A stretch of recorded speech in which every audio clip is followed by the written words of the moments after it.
किसान आंदोलन शुरू हुआ था तो उस समय पर मैंने आपको बताया था कि किस प्रकार से शाहीन बाग पर सुप्रीम कोर्ट ने फैसला देते हुए शाहीन बाग की समाप्ति के तकरीबन 8 महीने बाद ये बात कही थी कि नागरिकों के अपने अधिकार हैं अपनी बातों को मनवाने के लिए कि वो कहीं पर भी धरना प्रदर्शन आदि कर सकते हैं, लेकिन उसकी आड़ में जो दूसरे नागरिक हैं उनके मौलिक अधिकारों का हनन नहीं होना चाहिए। और जिस समय पर ये किसान आंदोलन शुरू हुआ था तब हमने यही सवाल उठाया था कि आज जब दिल्ली और एनसीआर की जनता पूरी तरीके से त्रस्त है, जब दिल्ली के लोगों को वहाँ की जो खाद्य सामग्रियां हैं उनकी आपूर्ति नहीं हो पा रही, सिंधु बॉर्डर, टीकरी बॉर्डर, चिल्ला बॉर्डर और गाजीपुर बॉर्डर ये पूरी तरीके से बंद हैं, वहाँ पर जन सामान्य को इतनी ज़्यादा तकलीफ हो रही है कि जिसका आइडिया लोग नहीं लगा सकते हैं अन्य भारतवर्ष के। और उसको जाम करके बैठने वाले लोग कौन? वो किसान, वो अन्नदाता जिसको कि भगवान का नाम दिया जाता है। तो ऐसे में सुप्रीम कोर्ट ने स्वतः संज्ञान क्यों नहीं लिया? उसके बाद में कुछ लॉ के स्टूडेंट्स सुप्रीम कोर्ट में इस बात को लेकर के पहुंचे और उसके ऊपर कल से ही कार्यवाही शुरू हुई, बातचीत हुई। बातचीत में सबसे बड़ी बात यह है कि किसानों का एक भी संगठन सुप्रीम कोर्ट नहीं पहुंचा। अब आप जरा बताइएगा कि कौन दूध का धुला है? क्या असली किसान वहां संगठन लेकर के लोगों को बैठे हुए हैं, या फिर वही बात घूम फिर करके आती है जो कि पूरा एनालिसिस देखने के बाद आती है कि इनके पीछे या तो खालिस्तानी ताकतों की पूरी जो जमा पूंजी है जो पिछले 20 साल में तैयार की है वो लोग हैं, या फिर वो लोग जिनको कि एमएसपी से परेशानी है, तकलीफ है, यानी कि जमाखोर लोग, यानी कि दलाल लोग। जब कोई संगठन वहां पर नहीं पहुंचता है और वो जो वकील वहां सीजीआई के द्वारा इस बात को नोटिस भी किया गया कि भाई ऐसा क्यों चल रहा है, इस पूरी बातचीत में, इस पूरी की पूरी कार्यवाही में सुप्रीम कोर्ट की जो बात निकल करके आई है वो ये है कि हम, यानी कि सुप्रीम कोर्ट ने कहा कि हम किसी को भी जो राइट टू प्रोटेस्ट है उससे नहीं रोक सकते हैं और रोका भी नहीं जाना चाहिए, लेकिन जो आम जन सामान्य है उसको हम पूरी तरीके से गिरफ्तार करके कैदी बना करके नहीं रख सकते। यह बात जो पिछले अक्टूबर में भी आई थी, यह बात जो अभी 2020 अक्टूबर में सुप्रीम कोर्ट ने कही थी, वो बात दोहरा दी और इसी से ही बहुत सारे लोगों को सोशल मीडिया पर खुजली लगनी शुरू हो गई है। खुजली लगनी लाजमी भी है, क्योंकि इस शाहीन बाग 2 को यदि कोई ध्वस्त कर सकता है वो केवल और केवल सुप्रीम कोर्ट कर सकता है। और अब मामला ये और आगे बढ़ेगा, क्योंकि सुप्रीम कोर्ट सीजीआई ने कहा है कि अब हम, अभी तक तो हमने जो राइट टू प्रोटेस्ट है और अन्य जो नागरिक है जिनको बंदी बना लिया गया है उनके जो मौलिक अधिकार है सिर्फ उसके ऊपर चर्चा है, जिसका कि हनन हो रहा है। आम जो जन सामान्य है उसके अधिकारों का हनन हो रहा है, और वो हनन वो लोग कर रहे हैं जो सड़कों पर जमे हुए बैठे हैं। पहली चीज, यानी कि यहां पर एक पक्ष जो है वो गिल्टी साबित होता है, दूसरे लोगों की कोई गलती नहीं, जो करोड़ों लोग अंदर बंद हैं जिनको कि आप बॉर्डर क्रॉस करने नहीं देने रहे हैं, जो लोगों की नौकरियां बाहर हैं, किसी का रिश्तेदार बाहर है तो किसी का इलाज बाहर से चल रहा है, या बाहर के लोगों का इलाज दिल्ली से चल रहा है, इवन एम्बुलेंस तक को भी रास्ता नहीं दिया गया। ऐसे में आप देखिए कि मानवीयता जो है वो तार तार जब हो जाती है, ऐसे समय में न्याय को, कोर्ट को आना ही चाहिए था। अब अगला पक्ष पर हम चलते हैं। अगला पक्ष ये है कि क्या सरकार और किसानों के बीच में ये जो टगमेंट है, ये जो लड़ाई चल रही है, क्या ये किसी आधार पर टिकी भी हुई है अथवा नहीं? अगर इसका कोई आधार होता, यदि इसका कोई बेस होता, तो आज संगठन सीधे पहुंचता सुप्रीम कोर्ट और इस बात के ऊपर बातचीत में शामिल भी होता। लेकिन अभी सुप्रीम कोर्ट ने यही कहा है कि हम सरकार के ऊपर इस बात को नहीं छोड़ सकते, क्योंकि आप लोगों की पहले भी कई स्तर की बातचीत हो चुकी है और वो बिल्कुल बेनतीजा रही है।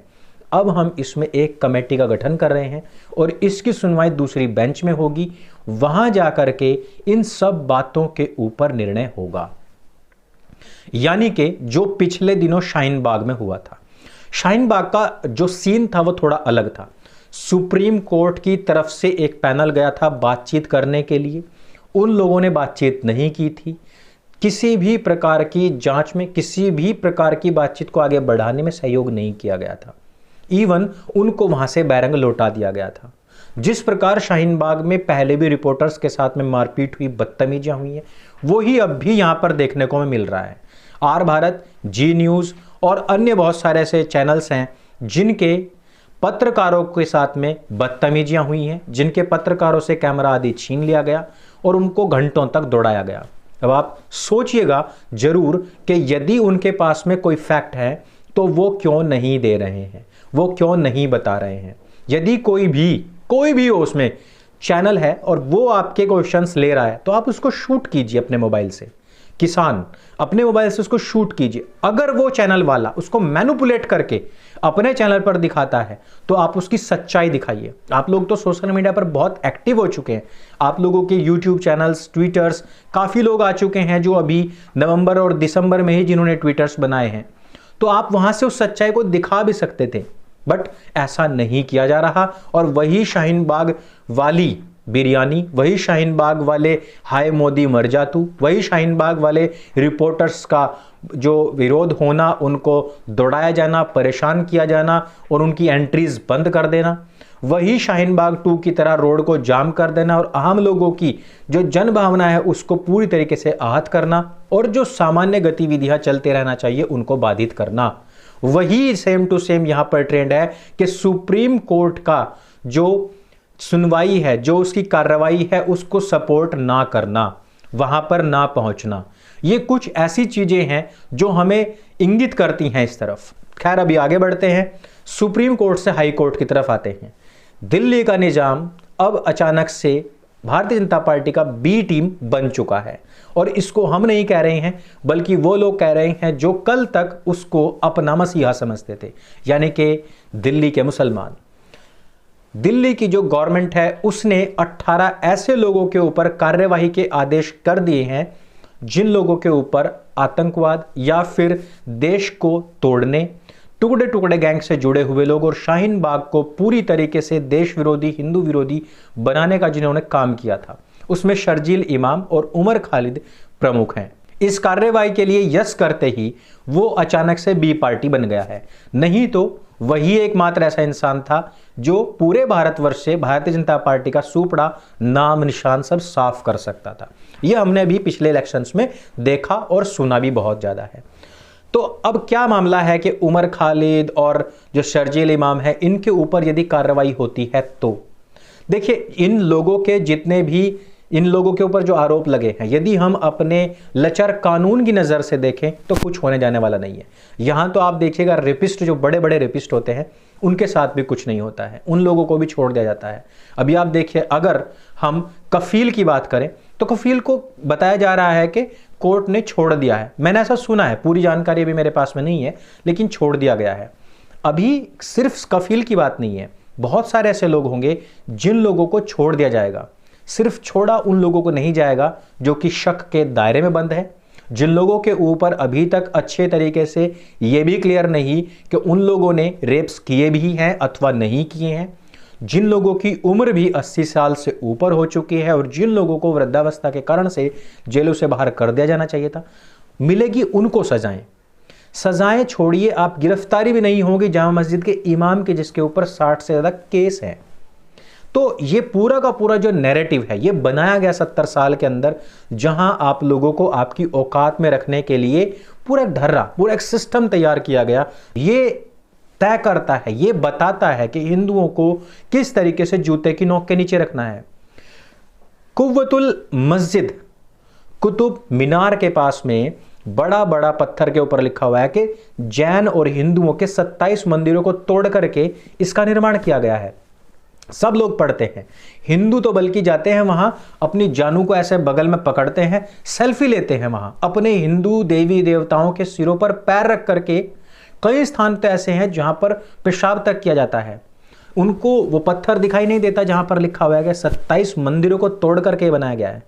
उनको दिखाई देना दे, सरकारों को दिखाई नहीं देता जो उसकी देखभाल करते हैं, उनको नहीं दिखाई देता कि ये क्या है भाई। ये आजाद भारत के अंदर 80-90 करोड़ हिंदुओं के मुंह पर सीधे थूका जा रहा है और हम सब लोग पिछले 70-80 साल से थुकवाते आ रहे हैं। ये लोग एमएसपी के खिलाफ उसको जाने बिना, उस पर आंसर किए बिना रोड ब्लॉक्स कर सकते हैं, जाम कर सकते हैं, लोगों का जीना हराम कर सकते हैं, सरकार को मारने की गाली धमकी दे सकते हैं, लेकिन यहां पर तुम्हारे 27 मंदिरों को तोड़ करके मस्जिद बना ली गई और लिखा हुआ है बकायदा, फिर भी तुम लोग घरों से बाहर तक नहीं निकलते हैं। तुम्हारे को कोई राइट टू प्रोटेस्ट नहीं है, सुप्रीम कोर्ट तुम्हें मना कर देगा।